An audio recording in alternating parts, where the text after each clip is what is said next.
সবাইকে আমার আনন্দিত জয়গুরু। আশা করছি সবাই খুব ভালো আছেন, আমিও ভালো আছি। আমার ইষ্ট আলোচনা চ্যানেলটিতে অবশ্যই সবাই সাবস্ক্রাইব করে পাশের বেল আইকনটি অল করে রাখবেন আমার নতুন নতুন ভিডিও সবার আগে পেতে।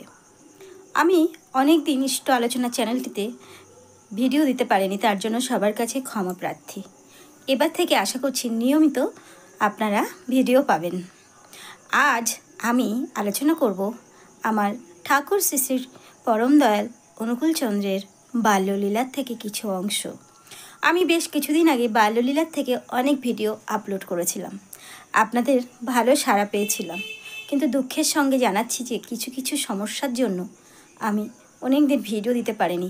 এবার থেকে নিয়মিত ভিডিও আসবে, তো সেই জন্যই বলছি চ্যানেলটিকে অবশ্যই সাবস্ক্রাইব করে রাখুন আর নোটিফিকেশানটাও অল করে রাখুন, সবার আগে ভিডিও আপনার কাছে চলে যাবে। তো আজ আমি শুরু করব আমার ঠাকুর শ্রী শ্রী পরম দয়াল অনুকূলচন্দ্র যে এই বিশ্বের অধীশ্বর তার একটা ঘটনা। আশা করছি আবার এই ঘটনা শুনে আপনাদের সবার খুব ভালো লাগবে। তো ঘটনাটি শুরু করা যাক। এরপর বেশ কিছুদিন কেটে গেছে। মনোমোহিনী দেবী কিছুদিন হলো গর্ভবতী। একদিন দুপুরবেলা আহারাদি তখনও কারো হয়নি। মনোমোহিনী দেবী স্নান করে সবে খেতে আসবেন, এমন সময় কৃষ্ণসুন্দরী ডাকলেন, মনো আয় দেখবি। মনোমোহিনী দেবী মার ডাক শুনে বাইরে এসে দাঁড়াতেই দেখেন এক জটা জুটোধারী প্রবীণ সন্ন্যাসী উঠানে দাঁড়িয়ে। সন্ন্যাসী কৃষ্ণসুন্দরীকে কিছু বলছেন। শান্ত সৌম্য সুন্দর চেহারা তার। মনোমোহিনী দেবীকে দেখেই সন্ন্যাসী তাকে বললেন, খেতে দিবি মা? সন্ন্যাসীর মুখে মা ডাক শুনে মনোমোহিনী দেবীর অন্তর স্নেহে সিক্ত হয়ে উঠল। তিনি সঙ্গে সঙ্গে বলে ফেললেন, কেন দেব না বাবা? আপনি ভর দুপুরে আমাদের বাড়িতে এসেছেন, নিশ্চয়ই খেতে দেব। আপনি বসুন, একটু বিশ্রাম করুন, তারপর খেতে দিচ্ছি। মনোমোহিনী দেবী সন্ন্যাসীর হাত মুখ ধোবার জল এনে দিয়ে তারপর অতি যত্নে আসন পেতে খেতে দিলেন। আহারাদি করে বড্ড তৃপ্তি পেলেন সন্ন্যাসী। বিশেষ করে তৃপ্ত হলেন মনোমোহিনী দেবীর মধুর ব্যবহারে। বিদায় নেবার পালা। যাবার পূর্বে ভবিষ্যৎবাণী করে বললেন, এই বাড়ির বড় ছেলে মারা যাবে, কিন্তু যিনি আসছেন আপন চরিত্র বলে তিনি লোকের অধীশ্বর হবেন। সন্ন্যাসীর কথা পুরোপুরি ঠিক হলো। বাড়ির বড় ছেলের নাম ছিল যোগেন্দ্র নারায়ণ। লোকে তাকে ডাকত লোহা বলে। বয়স বেশি নয়, 15 কি 16 হবে। কয়েকদিন বাদেই সামান্য কয়েকদিনের জ্বরে কৃষ্ণসুন্দরীর বুকখানা শূন্য করে যোগেন্দ্রনারায়ণ পরলোক গমন করেন। কৃষ্ণসুন্দরী পুত্র শোকে হাউ হাউ করে কেঁদে উঠলেন। একমাত্র ছেলে তাও গেল।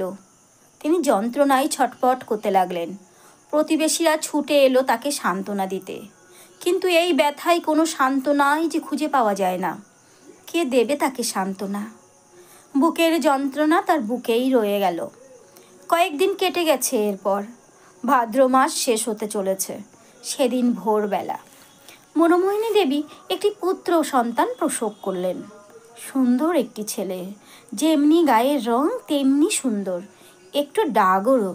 11 মাসের শিশু বলে একটু ডাগরেই দেখাচ্ছে, কিন্তু মাথায় একটাও চুল নেই, টাক মাথা, তবুও দেখতে খুবই সুন্দর। ভূমিষ্ঠ হয়েই শিশু ফ্যালফ্যাল করে চারিদিকে তাকাতে লাগলেন।